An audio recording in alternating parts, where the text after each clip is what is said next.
David, many congratulations. Because of the way Cambridge set up and their resilience, was that victory one of the most satisfying of the campaign? Yeah, at this stage of the season, yeah. You know, we've had to change things up. It's about getting results, you know, and that's the only thing that every one of us in the football club is working towards at the minute. And you know, I watched them on Tuesday night against Bury, and at home. Bury don't lose at home very often. And Cambridge, it could have been 5 or 6. So we give them the ultimate respect. We did a lot of work on Cambridge. We did a lot of work on, you know, how their players can hurt you and can affect you. And we limited them to very little. And very cagey first half and quite a nervy first half. But, you know, Crewe was flat the other week. It was flat. Everyone involved. It was a flat atmosphere. Today, that atmosphere was just bouncing. You know, I mean, all credit to our support that's come in today, and it was just bouncing. The lads needed that. They put us under a lot of pressure, Cambridge, and we expected that. You know, spoke to the manager before the game, Colin Calderwood, and they felt as though they needed, you know, one more win to really secure the league status. So they're fighting tooth and nail, and they come with a plan to, you know, try and hurt us. But the lads stood up to every single test that's been put on today. You know, whether that's balls over the top, direct balls as soon as they started passing, the blocks that we made, you know, that meant so much to the players to keep that clean sheet. And you know, you've just got to look at Tyler's contribution, not just today but over the season. You know, and in a red hot stadium, it's a fantastic finish. It was a finish that had it favours the goalkeeper at times, that angle, but he got his head up. There was a calmness and you know, real clarity to his work, and he just dispatched it. And you know, the lads were thankful to him for that. But we've got a real honest group, Steve-O, you know, and Ben Turner at half time, bit of a calf injury, and we sort of had a chat, and that he could have maybe soldiered on, and it turned into a tear. But one thing he said to me, Gaffer, I don't want to let you down. You know, I don't want to overstretch, and then they get in, and you know, that's what it means to the players. Sweens then comes on, and I thought Ryan Sweeney were brilliant.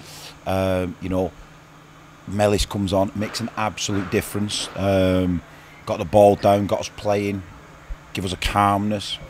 So everyone's played a part. You know, Danny's come on his first time, and he gave us everything he had. Probably didn't have nothing in the tank really for 35 minutes that he got, but you know, the 3 substitutes made a difference. But the boys before that, you know, stood firm and kept that 0, kept that clean sheet, which was important today. You know, like I said, I watched them open Bury up Tuesday night.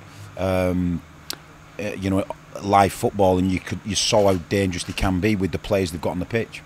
You didn't hurt Cambridge in the first half, but you did in the second. What was the difference? Well, in the first half, it was just a wrestle, and we expected that, you know, and sometimes you get that. We didn't, with our diamond, we didn't get the ball wide enough. We weren't brave enough down the side of the pitch, and then when we did get in first half, our quality of play in the last third wasn't good enough, you know, and I demanded 20% off the players, each and every one of them, to raise the standard 20%, and ask for that end quality in the last third, and certainly we got that. You know, Mel's pass was precision at its best, and you know, and Tyler's finish is precision. So the lads, listen, we had some words at half time, but the lads took that on board, and they've earned them 3 points today, that this group of players and our supporters. What was said at half time? That we have, when we get into that last third, let's be more responsible. We have to end our work with higher quality than what we did first half. We were just sort of shelling balls and our 3 midfield players were a little bit too deep, so we had no depth of attack in the box, and it was very easy for them to defend. We didn't get the number of crosses in that we require. So it was just a culmination of quite a few things in the last third. Never felt threatened, never thought they'd have a shot on goal first half. Didn't worry me at all. We structurally looked good, but didn't make enough impact on them. So, but the lads took the responsibility on second half, and you know, and then the last 10 minutes. Listen, what you're asking a group of players to do there's nothing to do with tactics there. It's down to a group of men withstanding and having a resilience and committing to each other, committing to our supporters in that moment, and that's what they did.